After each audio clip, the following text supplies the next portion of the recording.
Hi there, thanks very much for joining us on NTV tonight. We've got plenty lined up for you. These are among the top stories. Tonight, red alert confirmed.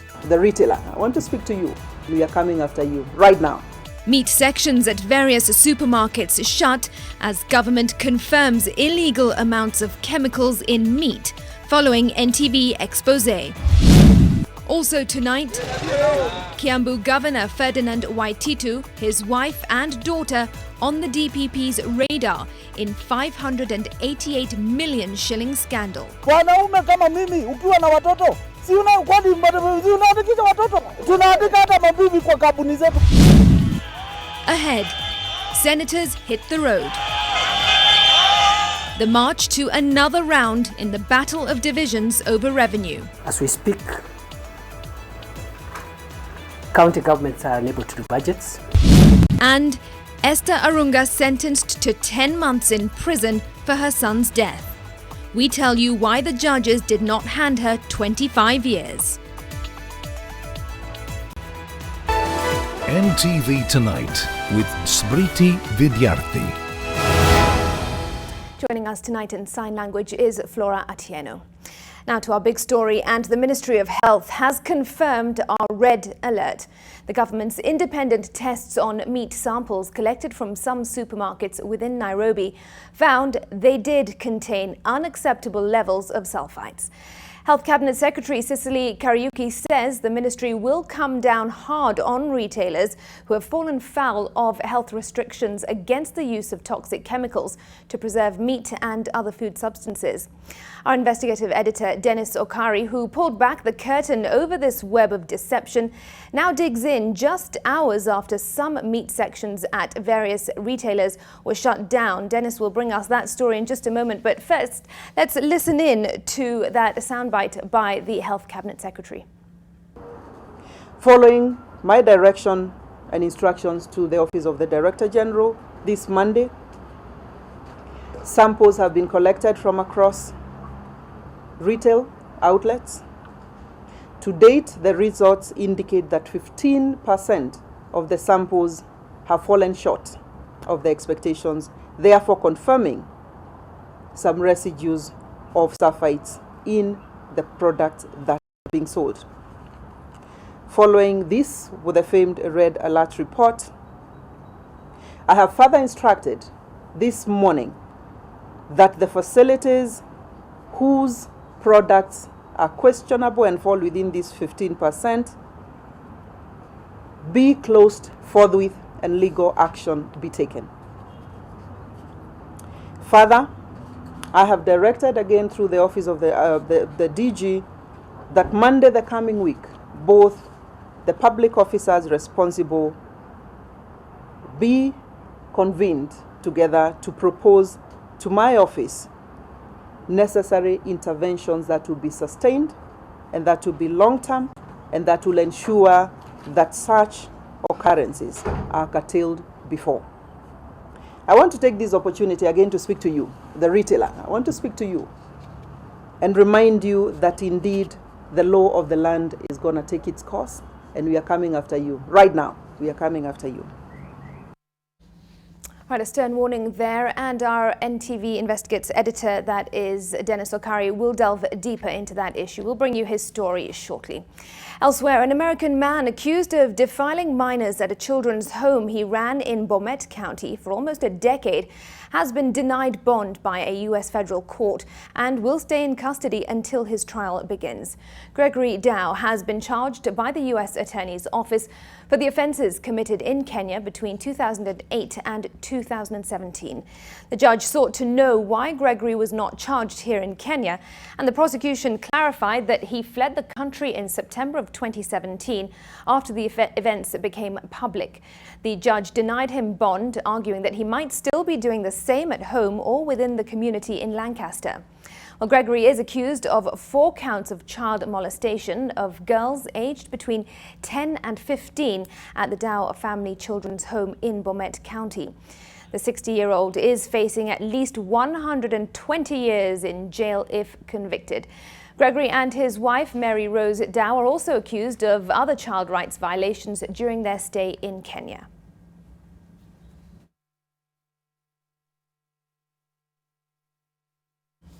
All right, let's now switch focus to the supremacy wars between the two houses of Parliament. Chief Justice David Maraga will now form a bench to hear a petition filed by senators challenging the approval of 26 bills passed by the National Assembly. The legislators today marched to court to protest what they say is a deliberate attempt by the National Assembly to exclude them from debate on bills in Parliament. And as NTV's Silas Apollo reports, the march follows a protracted battle between the two houses over the approval of the Division of Revenue bill that has plunged counties into a financial crisis. An agitated Senate took to the streets in protest of their exclusion from key decisions in Parliament. The senators marched from their chambers at Parliament buildings through Kenyatta Avenue and to the Constitutional Court in Milimani. They accused the National Assembly of subverting the Constitution, frustrating devolution and operating outside of its jurisdiction. Their petition is a reaction to the failure by the National Assembly to approve the Division of Revenue Bill 2019. This current Constitution of Kenya 2010, the budget-making process is clearly set out in the Constitution and in the Public Finance Management Act, which involves the participation of the Senate, the National Assembly, the Treasury, the Commission for Revenue Allocation. Besides the Division of Revenue Bill, the senators also want some 26 bills passed by the National Assembly dismissed. As we speak, county governments are unable to do budgets, which they were supposed to do on 30th June. By 30th June. And outside court, the senators said the actions by the National Assembly were a mutilation of the Constitution and a usurpation of the mandate of the two houses of Parliament. There has been an attempt to emasculate the counties and the institutions that have been established by the Constitution to ensure the well-being of the county. The court certified the matter as urgent, with the direction sent to the Chief Justice David Maraga to form a bench to determine the matter. The case will be mentioned again on July 29th. Silas Apollo, NTV. Well, in the same breath, the Supreme Court will tomorrow start hearing a petition by the Council of Governors, raising a number of concerns over the process of dividing revenue. Both houses of Parliament have been on polar sides of this debate and have failed to agree on how much the counties should receive. Well, the governors say it's a call to save devolution, as NTV's Leila Mohammed reports. The tug of war between the two houses of Parliament over how much counties should receive from the national kitty has since moved to the corridors of justice, with the Council of Governors presenting a 20-point petition that will be the basis of a battle that could determine the future of the devolved units. The governors argue if the recommendations of the SRC on salaries are binding on all public organs, for instance, why are the recommendations of the CRA being ignored? The Governors' Council also argues that the Division of Revenue Bill is the only piece of legislation that has the authority of the Constitution to divide revenue raised by national government between the county and national levels. How then should the national government prepare budget estimates without knowing how much is allocated to its kitty? With a huge chunk of the national budget financed by borrowing, the county managers also want to understand if and when the national government borrows, what effect it has on the equitable share, and should the consequences of such borrowing be disclosed in the Division of the Revenue Bill. The National Assembly published a new Division on Revenue Bill, revising the figure of the counties to 316 billion shillings. The Council of Governors and Senate want 335 billion shillings, as recommended by the Commission on Revenue Allocation. But the Council of Governors wants the Supreme Court's opinion on laws passed without the Senate's involvement and if they are constitutional. The battle for a bigger piece of the national pie begins in earnest this Friday before the Supreme Court judges. And while the lawyers prepare their opening statements, the Council of Governors, which is leading the charge against the National Assembly, say that this is the battle for the lifeline of devolution. And as the rift of revenue sharing widens, the DCI says it is investigating the authenticity of a letter allegedly authored by the Office of the President. The letter, supposedly signed by Justice Nyamunga, the Secretary of Budget and Policy Strategy, asks the Attorney General to urgently initiate a political process to have the Division of Revenue Bill enacted into law, to operationalize the funds under Articles 204 and 206, and to authorize the Controller of Budget to allow the withdrawal of funds for the different tiers of government. Leila Mohammed, NTV. Now tonight, the maze takes a new turn, and it seems to be heading to a dead end that has more questions than solutions for a country that is trying to attain food security. Well, the government spokesman says that the decision to import maize has not been made. Well, that was today. Yesterday, the Agriculture Cabinet Secretary said that Kenya will import maize, just not from Mexico. One government, contradictory statements on the same issue. Here's NTV's Vincent Odwar. The grain that has left questions stalking the government at its very senior levels. One key question is if Kenya will import maize, especially in light of a contradiction between the Agriculture Cabinet Secretary Mwangi Kiunjuri and government spokesman Cyrus Oguna. We want to negotiate with Ethiopia, another commercial region, to see whether we can be able to bring as much as possible. A decision has not been made. It is a discussion that is ongoing. We do not want what we experienced about 2 years ago to happen again. And once a decision is made, it will be a decision in the best interest of Wanjiku and the farmer. This marks yet another contradiction between top government officials on the matter. The Strategic Food Reserve Trust Fund Board Chair Noah Wekesa has been at loggerheads with CS Kiunjuri over the actual maize deficit in the country. On Wednesday, CS Kiunjuri told the National Assembly's Committee on Agriculture that Kenya has a deficit of 6 million bags of maize. We should not do something that makes life for Wanjiku easy, but at the same time hurting the farmer. So this discussion that you're seeing is not that the right hand is competing with the left hand. No, it's a discussion to better service delivery. While the conflicting statements go around and clasp hands with politics, traders in Busia are importing maize from Uganda, while others are turning to Tanzania. Gorogoro moja Uganda tunanunua kwa kilo kwa shilingi 30. Na huku kwa kilo mbili tunanunua 100. Sisi tuko na mahindi karibu tunavuna. Na mahindi bado yuko kwa wakulima bado wako na mahindi. Wakiimport mahindi au wanatajirisha outside countries instead of tutajirisha sisi wa Kenya wenyewe. Farmers are decrying the high cost of maize production in Kenya. Harvesting is expected to start in October. Vincent Odwar, NTV.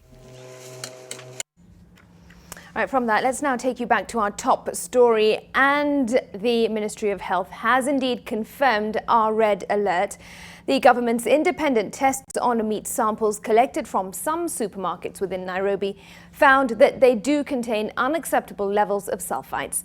The Health Cabinet Secretary, as you heard earlier, Cicely Kariuki, says that the ministry will come down hard on retailers who have fallen foul of health restrictions against the use of toxic chemicals to preserve meat and other food substances. Investigative editor Dennis Okari, who is the one that pulled back the curtain over this web of deception, now digs in, and this comes just hours after some meat sections at various retailers were shut down. NTV Investigates lifted the veil over how supermarkets use chemicals on fresh meat to unsuspecting customers, bringing with it health complications. We independently tested 3 samples and they turned positive.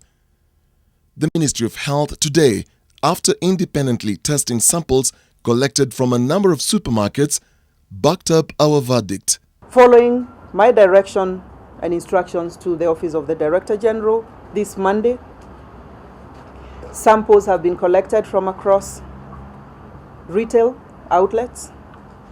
To date, the results indicate that 15% of the samples have fallen short of the expectations, therefore confirming some residues of sulfites in the products that are being sold. Following this, with the famed red alert report, I have further instructed this morning that the facilities whose products are questionable and fall within this 15% be closed forthwith and legal action be taken. Further, I have directed again through the office of the DG that Monday the coming week, both the public officers responsible be convened together to propose to my office necessary interventions that will be sustained and that will be long-term and that will ensure that such occurrences are curtailed before. Tuskegee Kenyatta Avenue branch was today forced to close down its meat section after the Nairobi Health Department took meat samples that indicated the meat they were selling had excess preservatives, duping unsuspecting buyers into thinking it was fresh meat. We have realized, as per the tests that has just been released by the National Laboratory, is that there are more than 1,000%. For example, the one behind me here has shown 63,000 milligrams per kilogram. Machakos County Governor, in a statement, also said he had received laboratory tests on meat samples in his county, and the report shows that meat sold at the Naivas supermarket at Gateway Mall in Mavoko, Machakos, had excess levels of sodium metabisulfite. He directed that all meat sections of all Naivas stores in the county be closed immediately. The Nairobi County has closed the meat sections of 6 supermarkets and has constituted a task force to sample the meat sections of 40 others. Key officials from 6 supermarkets will be arraigned in court to face charges of endangering human life. The Office of the Director Public Health, in a statement, confirmed the presence of sodium metabisulfite in meat after analysis from these supermarkets. Tusker Mattress Limited in Buruburu had 44.5 milligrams per kilo in the samples collected. Tusker Mattress Limited Makadara had 512. The Point Naivas Limited in Buruburu had 15,604. Tuskegee Kenyatta Avenue had extreme amounts of 63,326 milligrams per kilo of the preservative. Muthaiga Fine Meat Limited had 8,783, and meat samples from Naivas Gateway Mall had 3,386 milligrams per kilo of the sodium metabisulfite. I want to take this opportunity again to speak to you, the retailer. I want to speak to you and remind you that indeed the law of the land is going to take its course, and we are coming after you. Right now, we are coming after you. Naivas this evening released a statement saying it has suspended the sale of red meat across all its stores countrywide, pending the results of independent testing of its meat and assessment of its supply base. The Ministry of Health and Nairobi County Public Health Department, albeit belatedly, says it will seize all raw meats from the affected outlets. They plan to close all the affected outlets and destroy all meat products seized and prosecute outlets in line with the Food, Drugs and Chemical Substance Act, Cap 254. Dennis Okari, NTV. More shocking revelations. There's certainly a story that we will keep following. All right, now elsewhere, the cabinet failed to sit yet again. This is the 8th time in a row that President Kenyatta's divided inner circle and the engine of the government skipped the traditional Thursday get-together that has often been used not only for forward planning but also to assess the progress of the implementation of different government policies.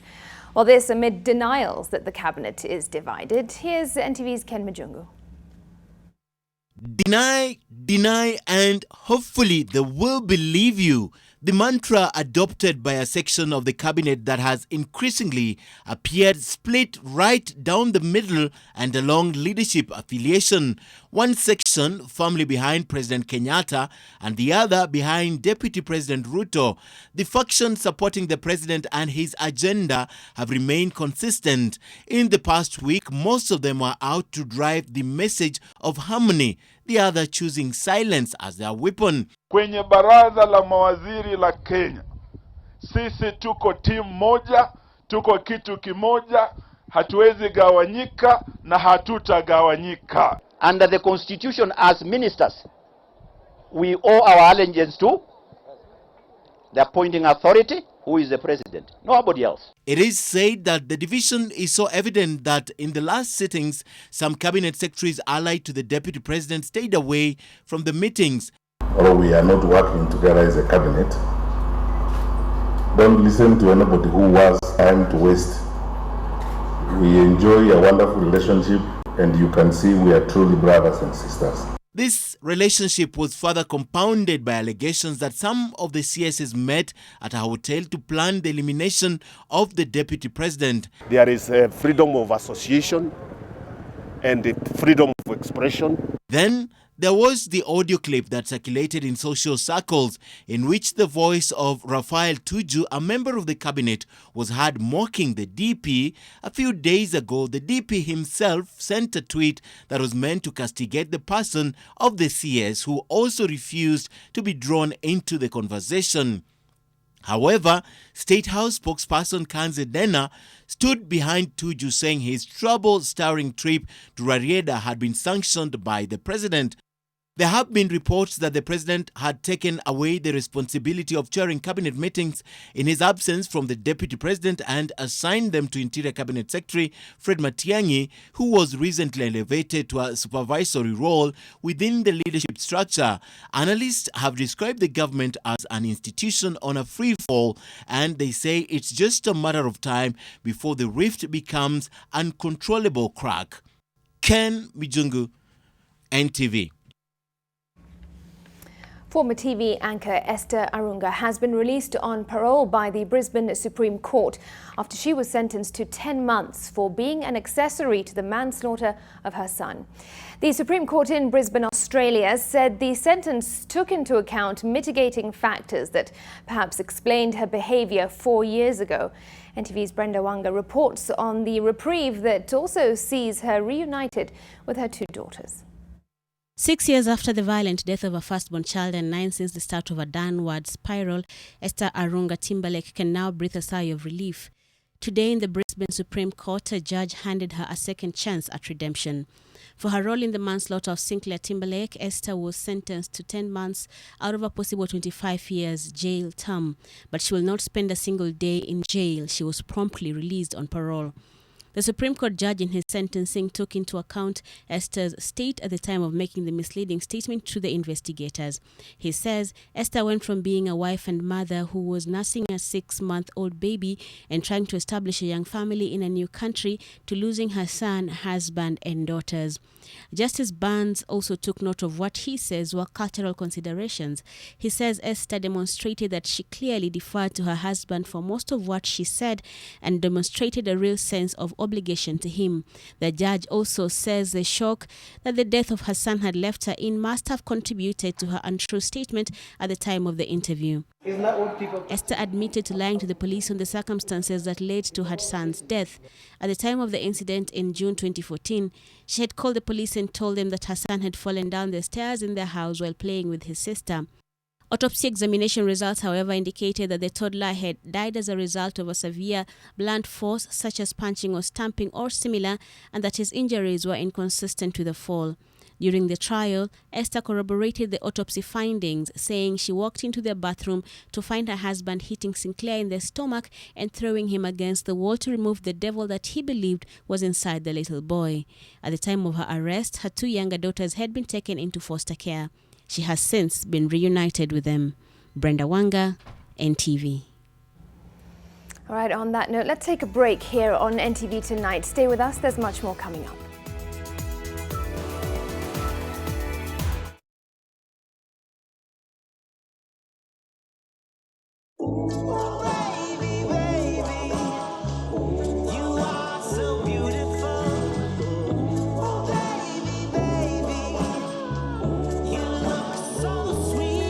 A shave others will notice.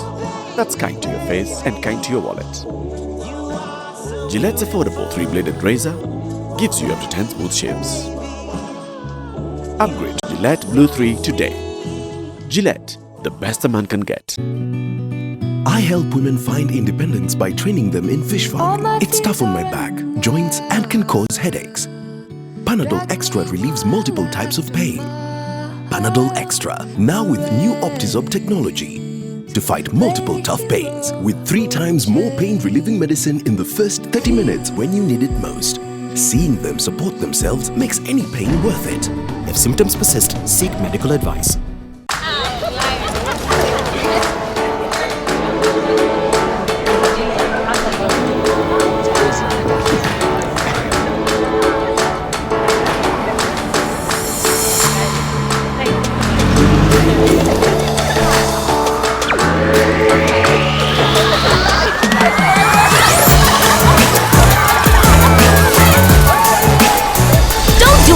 Crazy without your friends.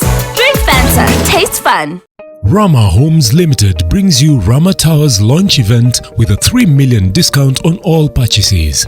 This will be happening at Crown Plaza from 8 a.m. to 6 p.m. on the 20th of July 2019. Rama Towers is a mixed-use development located in Wood Avenue, Kilimani, comprising of 4-bedroom luxurious apartments with a 6-year payment plan, 0% interest, and office units retailing at 12,000 shillings per square foot with a 12-year payment plan, 0% interest. For more information, call us on 0709 658 000.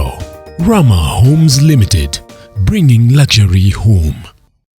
John suffers from indigestion. His twin James suffers from heartburn. Sometimes it's the other way around or both. That's why they use Gaviscon Double Action. It soothes within 3 minutes and lasts up to 4 hours. For double relief from heartburn and indigestion, Gaviscon Double Action. If symptoms persist, seek medical advice. Rough and tough quality textured coating gives your walls a tough and beautiful finish. Available in over 6,000 shades, it hides surface imperfections. Call us on 0709 887 000 to place your order. Crown. If you like it, crown it.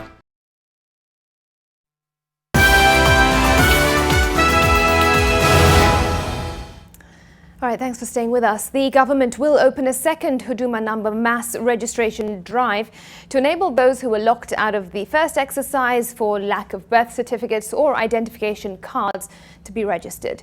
The government spokesman says that the 2-week registration exercise will be preceded by a month-long rapid results initiative to facilitate the timely issuance of overdue birth certificates and IDs. NTV's Olive Burrows also reports that the lack of the number might have you denied some services by the government. There is no circular, there is no pronouncement that you will be denied Huduma number. Services because you do not have Huduma number. As of now, but a time will come where you yourself will find it necessary to get that Huduma number. And that time is fast approaching.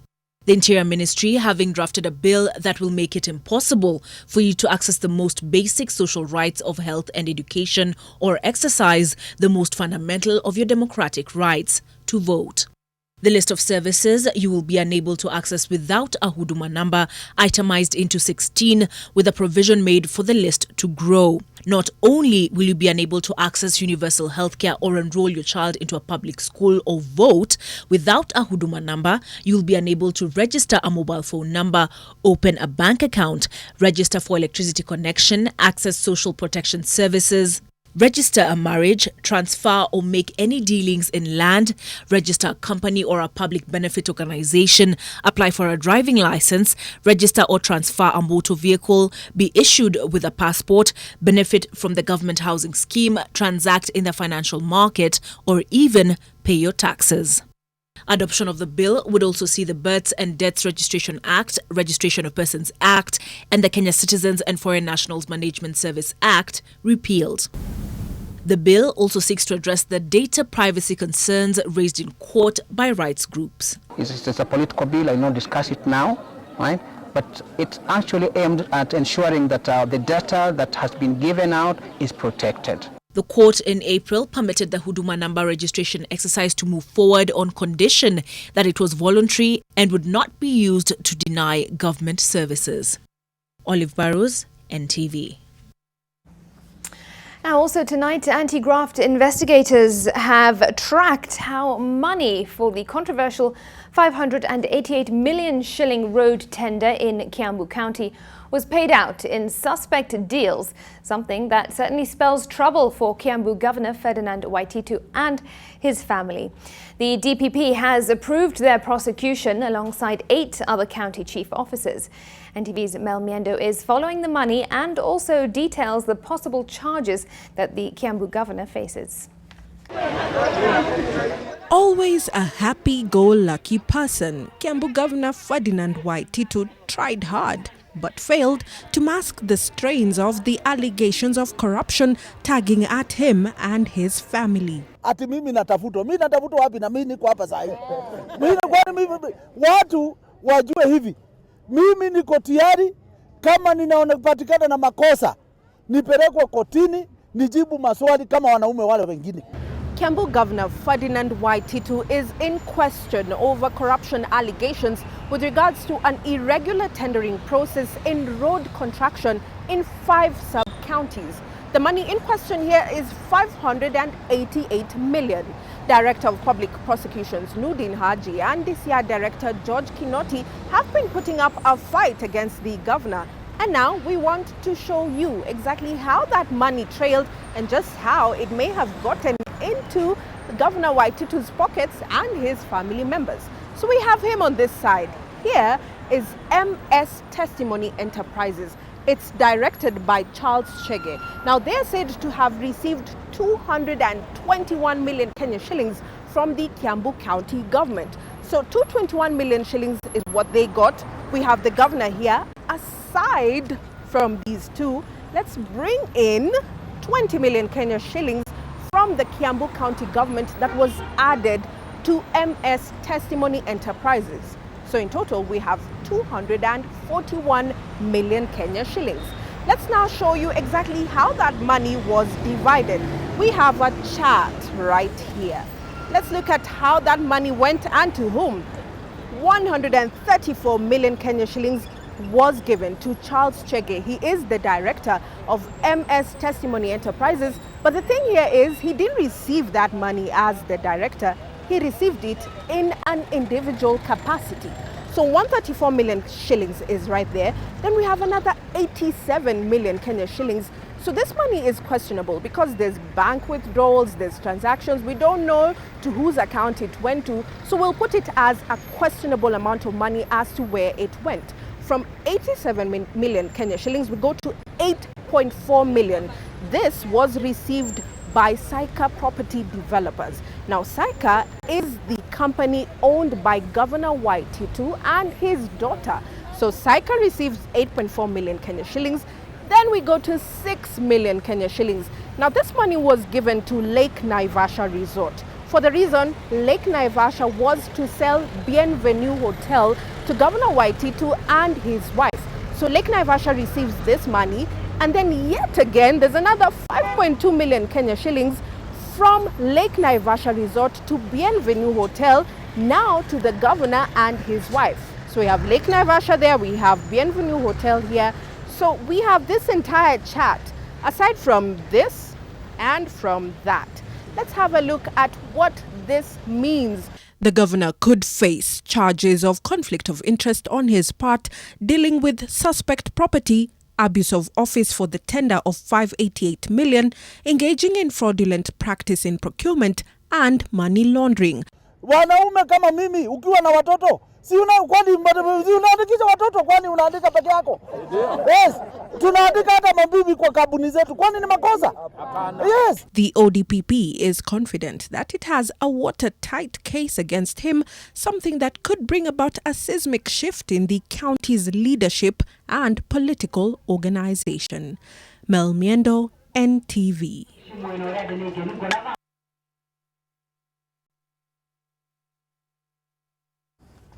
right, a great breakdown there by Mel Miendo.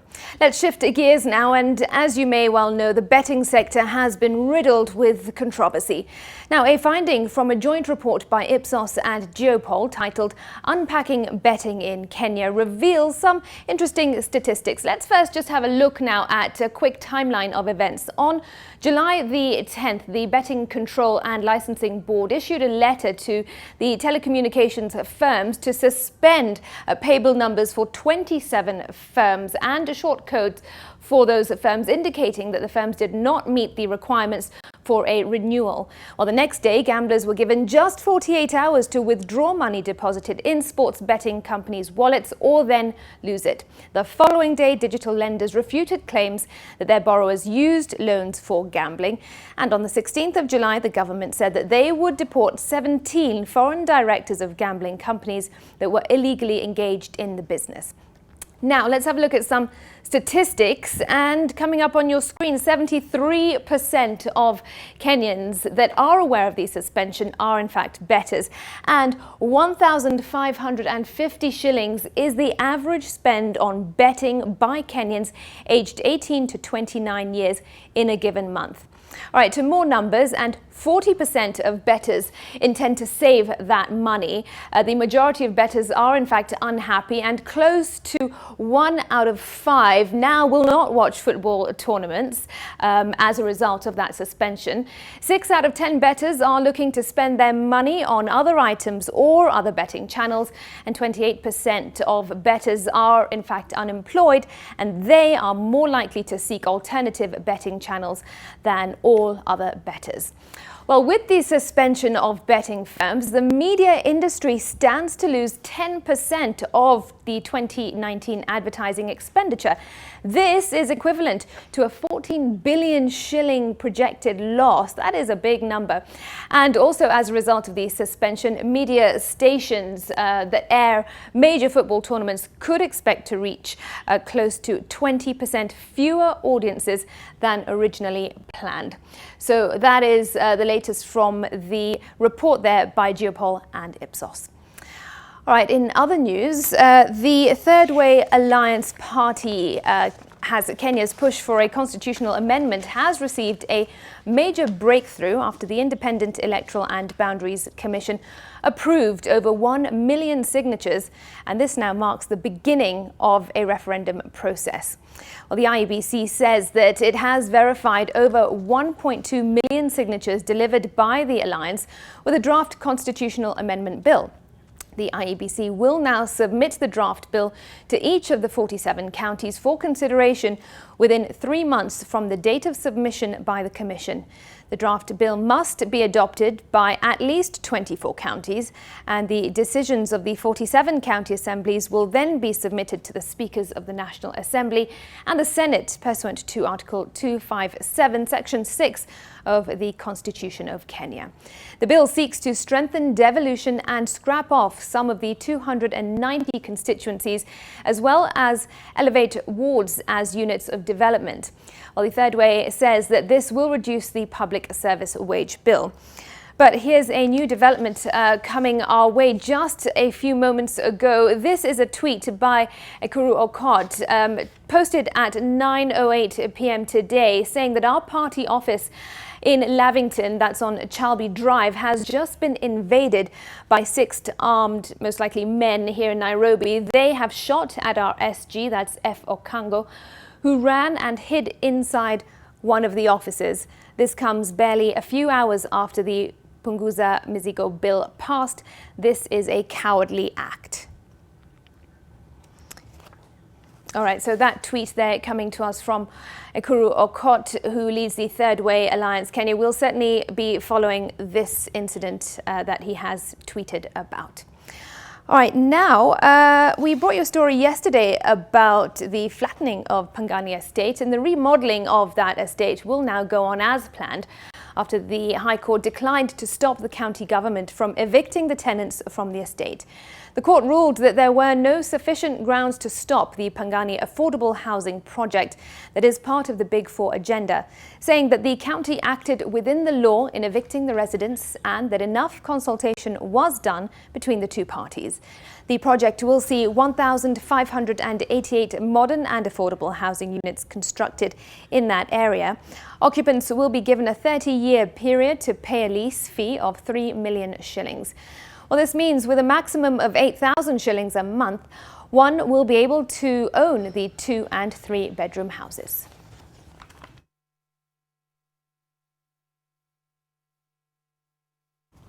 All right, well, from that story, time now to take a quick break on NTV tonight. As always, there's more coming up, and that includes the business news with Dan Wangi. Stay with us.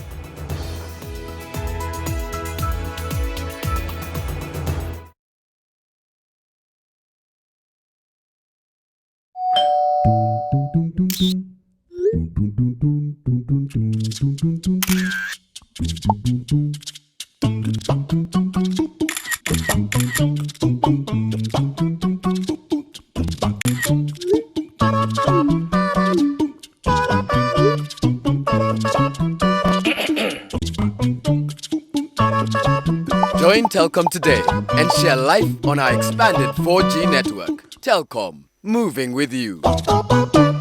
Je, maumivu ya kichwa na kukosesha amani? Kaluma Strong hutuliza maumivu ya kichwa, maumivu ya mwili na hata huondoa joto jingi mwilini. Kaluma Strong ina aspirin kama kiungo. Maumivu yakizidi, muone daktari. Children bring joy to our lives, but they grow up so fast. Soon it's time for college, and by that time, college fees can be a huge expense. For as little as 3,500 Kenya shillings, Educare combines life insurance with savings for college. Download the SE mobile app, open an account and start saving now. Be life ready.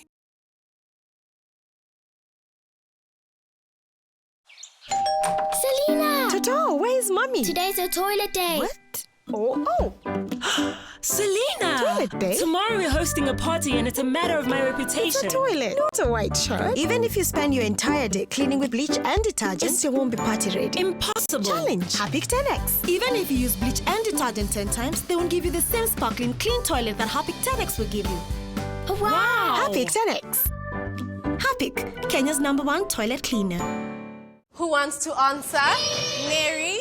Mary has a toothache. Oh, I see. And who knows why? Because the tooth is too big. No, it might be a hole in her tooth called a cavity. That's why I brush twice a day using Colgate. Imagine this is your tooth and these are food acids that cause cavities. Colgate with calcium and fluoride helps prevent cavities For maximum cavity protection. and now available in a 12-gram sachet for fresh breath. Only 15 shillings.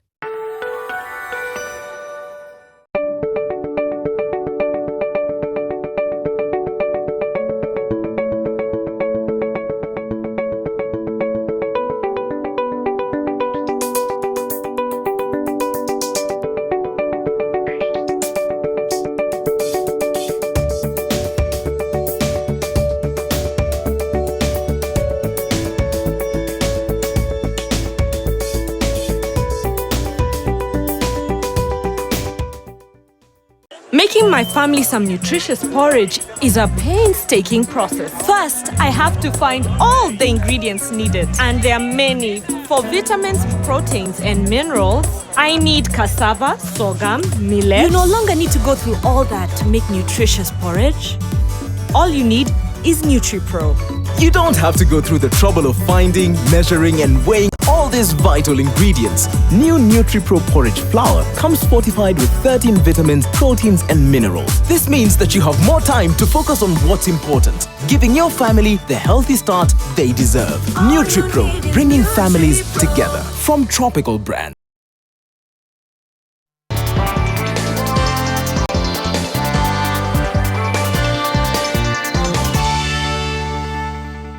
Good evening and welcome to NTV Business. My name is Dan Mwangi.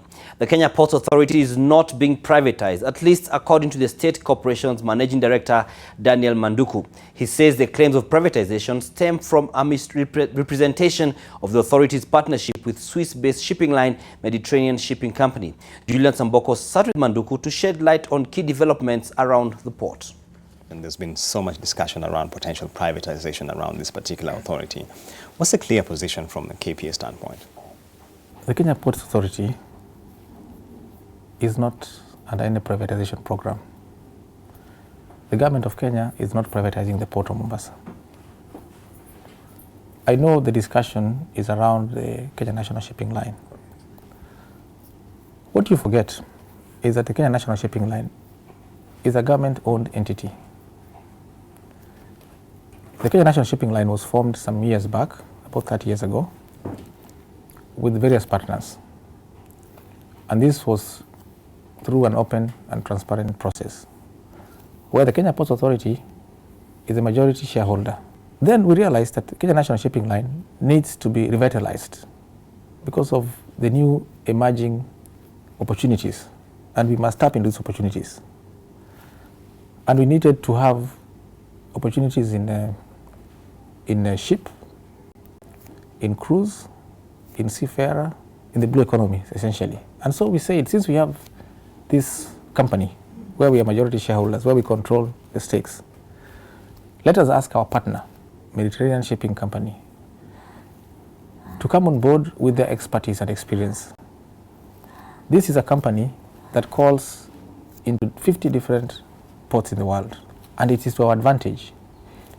So when they come and we are in discussion with them as Kenya Ports Authority, it is mistaken that we are privatizing. One of the key areas where it was expected that KPA would pivot is in terms of the integration of software. As we have the Kentrade single window system, we have the Kilindini waterfront automated system, and also they have the management information system internally here. How are we doing on that front in terms of information sharing between all these agencies? You see, one thing that the government has done very well is to now ensure that we work in a multi-agency approach in everything that we do. Unfortunately, not all agencies had this software. And so out of the 28, you'll find that 20 are already on the single window and 5, 6 are not. Because of internal challenges, because of the silo mentality, because of inefficiencies within agencies. And so when one person is not on the window, then it becomes the weakest link. We also know that the Lamu port is a key agenda in terms of just enhancing the capacity in Kenya. What's the status update you can give us in terms of Lamu? As the Port Authority ourselves, we are currently in the process of purchasing equipment for Lamu Port. We need to purchase 3 STSs, and I think we need to purchase about 10 RTGs, rubber-tired gantry cranes. We are also in the process of purchasing new boats, tugboats and pilot boats, and even multi-purpose boats. And we are also planning to purchase some mobile harbor cranes for Kisumu. We do understand that, JICA has been pretty instrumental in terms of finance. What other partnerships are you looking at? So we just ensure that even as we continue rolling out bigger infrastructure, we at least are well facilitated in terms of meeting the expenditure outlay. We also have partners like the Chinese who are interested in the master planning of the special economic zone. We want to turn this into an industrial hub. The Kenya Ports Authority has 3,000 acres for this purpose. Now, we also have partners in other sectors who have shown interest in coming to partner with the Port Authority in developing infrastructure. And we are just evaluating some of these proposals. Safe to say something is cooking at the port. It's now all systems go for the official commissioning of the Lake Turkana wind power project on Friday by President Uhuru Kenyatta, which at a cost of 81 billion shillings is the single largest private sector investment in the country.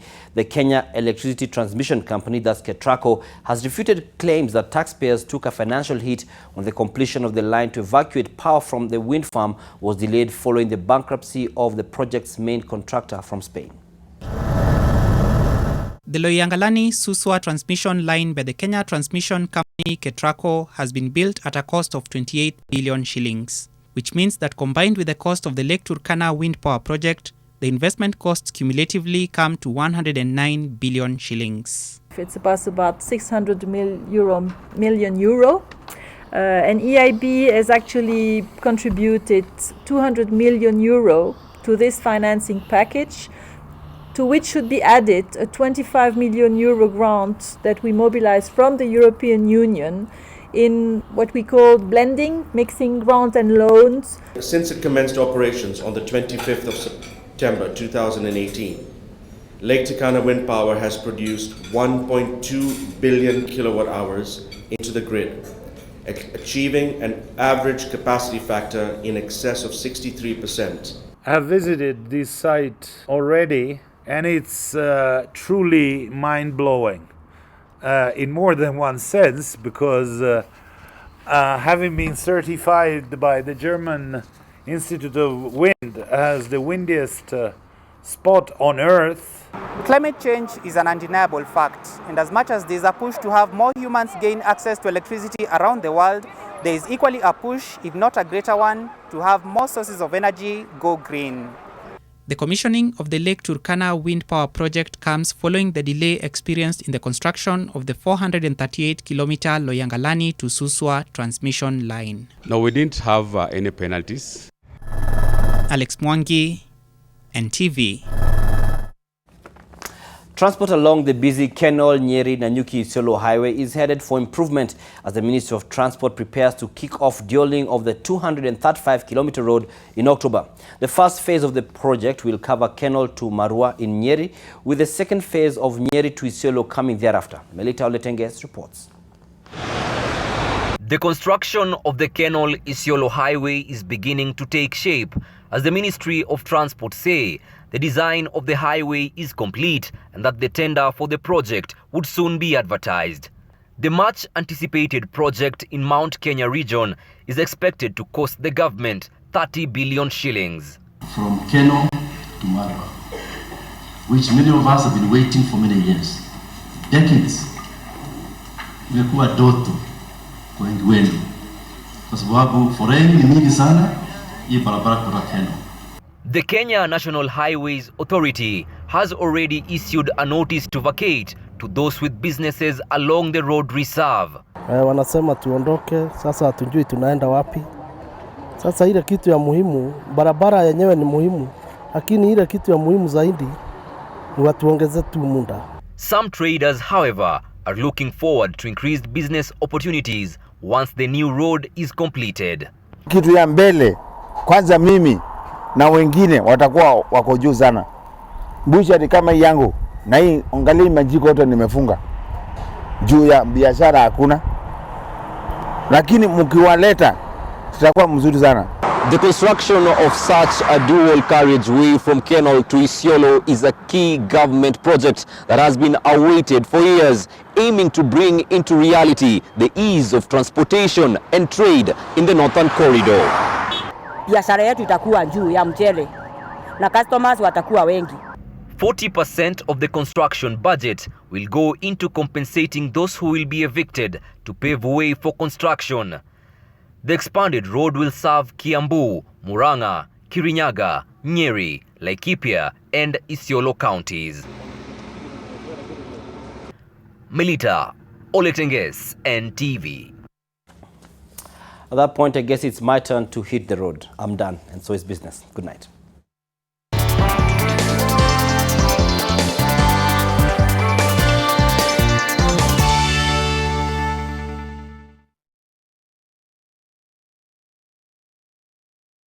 Why are so many children absent? Children have become weaker. Children have not become weaker. Infection-causing germs have become stronger, making infections more severe. New Lifebuoy with Active Natural protects from today's stronger germs. Walk in to any of our Good Life stores across Kenya today and let us make it easier for you to be healthy, feel healthy, and live healthy. Good Life. We're all about you.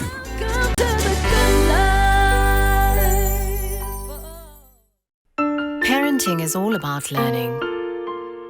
when to be tough and when to be gentle. Tough, gentle. But when it comes to fever, you need to be both. Panadol Baby and Infant starts to work on fever in 15 minutes and is gentle on the tummy. Tough call. Panadol Baby and Infant. Tough on fever, gentle on your child. Kujimoto hapo na kujipodopodo. Dakika moja tu na wewe. Mimi nakwambia hii date mimi nitakutangulia. Mimi niende nikule, wewe utaenda kule baadaye. Utapata nimelipa. Is the thought that counts.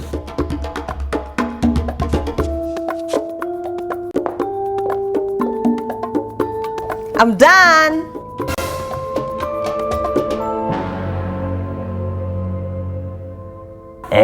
Hiyo makeup naweza iongeza hivi kachumbari, kafilifili, naweza ifanyia kakitu juu. Kidogo tutuma hiyo like.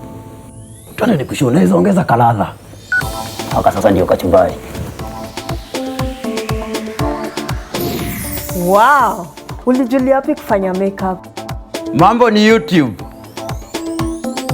Get 5 GB free YouTube when you buy the all-in-one monthly bundle. Dial *544# to choose your bundle. Mambo ni YouTube. Birthday party. Birthday party.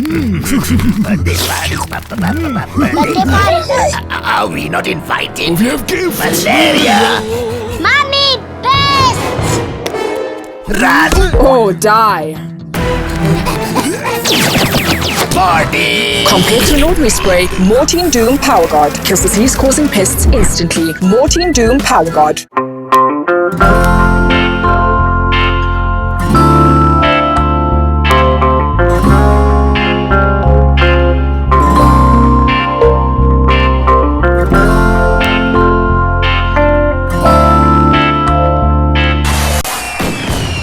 Please welcome the Molfix Band. Molfix, with its double absorbent system, absorbs the liquid immediately and traps the liquid in. Also, with its elastic side bands, Molfix offers freedom of movement. You should also try Molfix. NTV Tonight with Smriti Vidyarthi.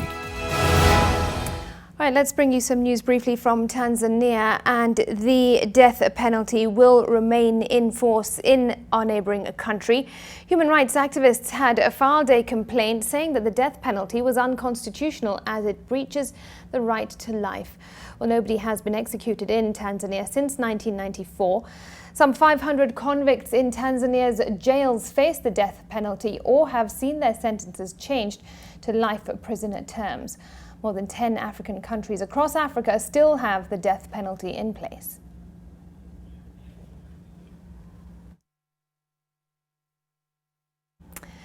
Now, there was never any doubt that the peace pact between President Kenyatta and Raila Odinga would calm the political rhetoric in the country. But it seems to have done more, as interviews with various government officials and the former PM's aides paint the picture of a man whose fortunes have greatly changed, as well as an opposition leader who is doing little, if any, opposition.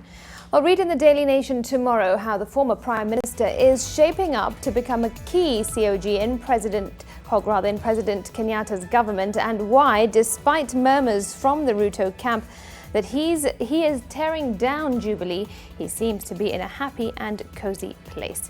Don't miss your copy of the Daily Nation. Time for another break on NTV Tonight. The sports news is coming up with Brian Otoa.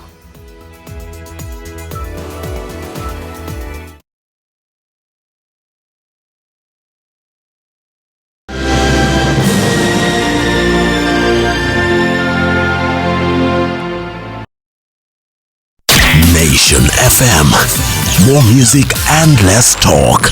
Nairobi 96.3, Mombasa 101.5, Meru 93.9, Nyeri 104.9, Eldoret 102.7, and Nakuru on 97.7. Follow us on social media on Facebook at Nation FM, Instagram at Nation FM, and on Twitter at Nation FM KE. Nation FM. More music and less talk. Beat germs with Jik. kills 99.9% of germs on your kitchen surfaces, sponges, chopping boards, sink and fridge, and your bathroom taps, shower head, basin and surfaces. Just Jick it. Look out for our new improved packaging in store. Just Jick it. Tumekimbia hadi huku juu tumesikia kwa followers wengi. Unasema twende tu wewe. Ati nasikia Obama amekulike. Wewe unajua governor. Tupatie namba. Tunajuana na Chachi. Si hata nyinyi Obama anaweza walai. 2022 sisimami. Wacha chocho. Mzai, pia wewe unaweza ongea na governor. Chachi ile yako hapa hata nyinyi mnaweza mulai. Facebook Katoko ni free na Safaricom. Una dial *544*33# na unaingia.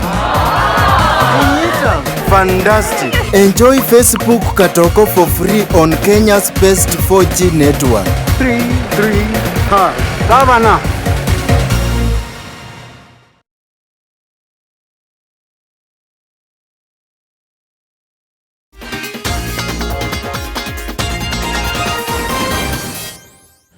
Let's have a look at the day's sports news. Welcome, my name is Brian Otwal. It was the turn of Kakamega residents as well as football legends from the area and beyond to pay their last respects to fallen football legend Joe Kadenge, whose remains were flown to the football-crazy county today ahead of his burial on Saturday. On any match day, Bukungu Stadium in Kakamega County would be filled by fans gathered to watch their home team Kakamega Homeboys take to the pitch. But Thursday morning saw crowds gather at the stadium for a different agenda, paying last respect to the departed football legend Joe Kadenge. At midday, the helicopter carrying the remains of the football icon touched down at the stadium.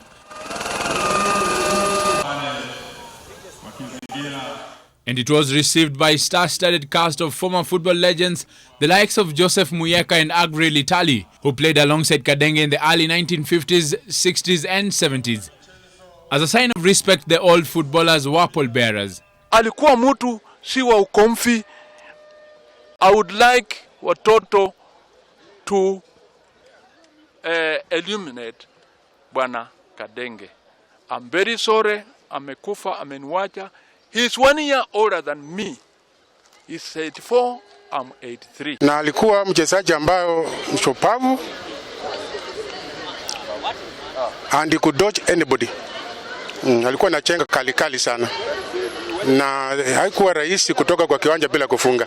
Other legends present included Gilbert Olumasai, Justice Muhati, Tony Lidonde and Dennis Munyendo. Politicians who admired Kadenge exploits on the pitch took time to relieve listening to radio commentary of Kadenge playing football. Wakati wa Sausage Cup, radio ilikuwa inawekwa, alafu anaweka mahali, kila mtu kwa kijiji anakuja hapa kusikiliza Sausage Cup. Wakati huo ndio nilisikia Kadenge ana mpira. Tunasema asante kwa Mungu kwa maisha yake hapa duniani, na ile kazi alifanyia Kenya, na ile sifa aliletea Kenya. The legend, who was popularly known with the slogan Kadenge na Mpira, passed on aged 84 years. He will be buried in his rural Gisambai village, Hamisi sub-county on Saturday. A friendly match between AFC Leopards and Vihiga United will be played in Vihiga County before the burial.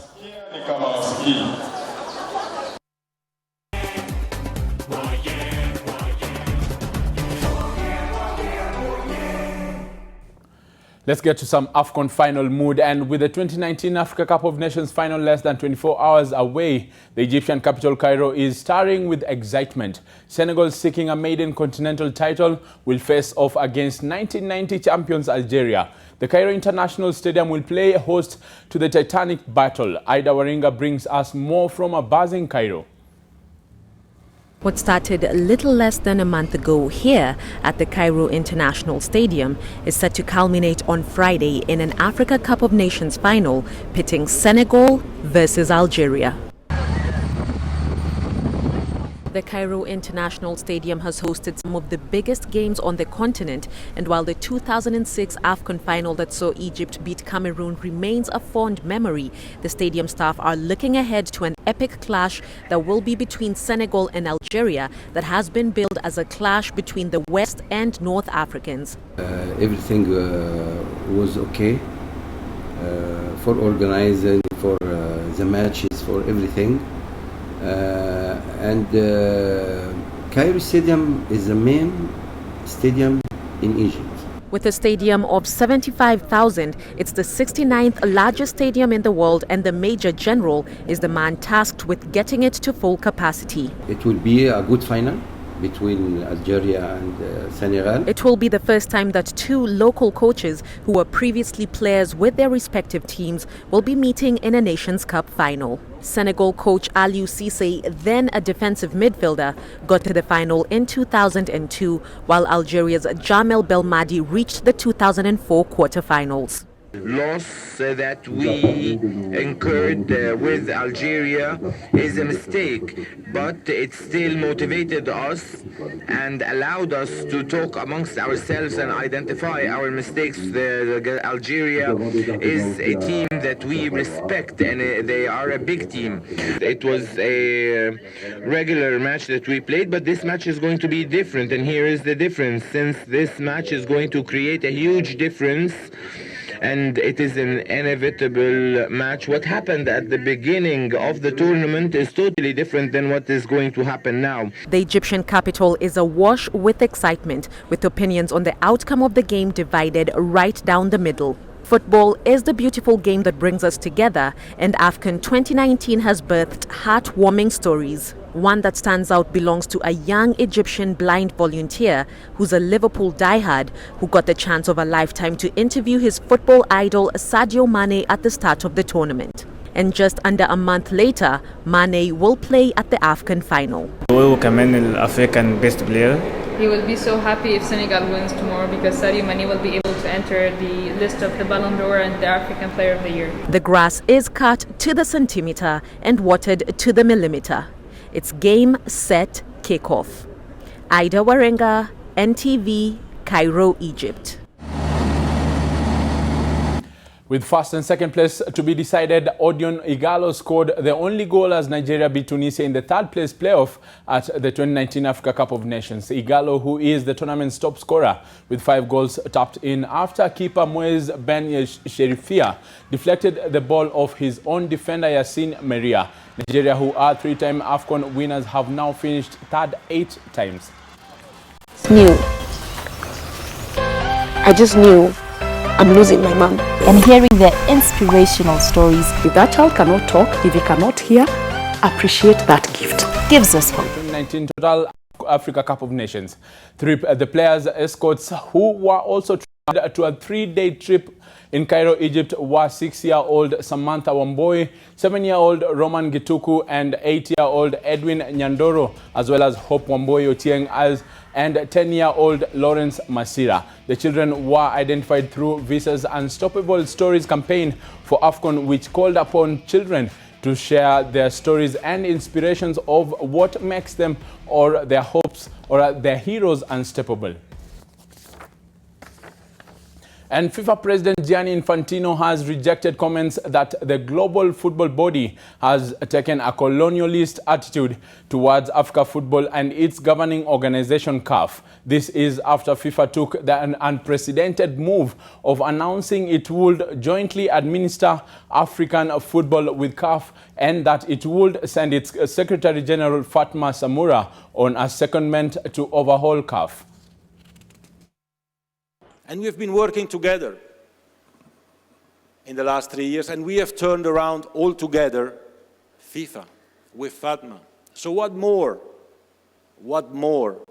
can we do at FIFA than sending our top administrator with a team of experts to Africa to help? What more can we do? Tell me. I've been hearing about colonialization, that FIFA is colonializing Africa again. This bad FIFA. When Fatma Samoura was appointed Secretary General of FIFA, I didn't hear the opposite. I didn't hear that Africa is colonializing FIFA. What does it mean, colonialization? I don't know. It's not part of my vocabulary.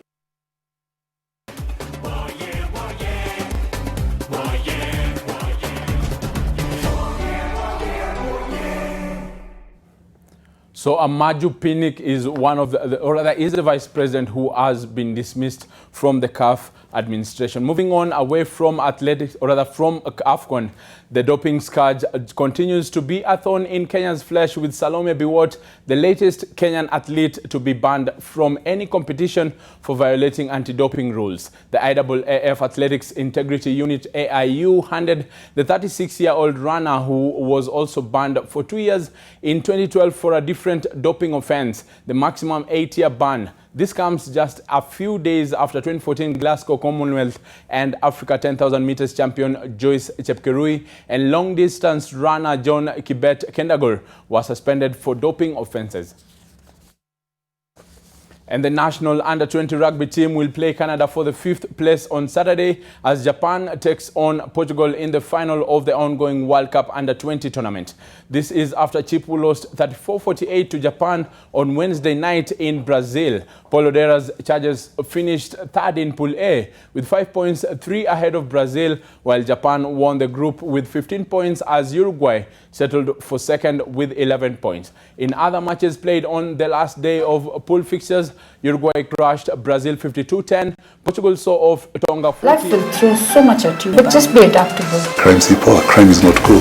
Come take this journey with us every Saturday on Unscripted from 8 p.m. only on NTV.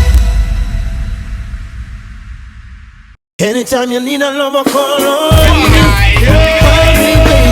Well, welcome to Jamrock. It's an all-new 2019 season, and you know what? This is the only show where you get to bring you your favorite under-20 World Cup qualifiers.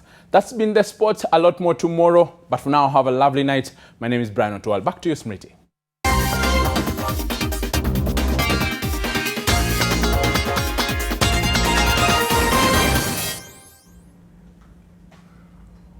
All right, Brian, thanks to you for all that update on the sporting action. More, of course, tomorrow. All right, you have been watching NTV Tonight. Thanks for your company. I'm Smriti Vidyarthi. Thanks to Flora Atieno, our sign language interpreter. Tomorrow, join Edmund Nyabola for NTV Weekend Edition. Bye-bye.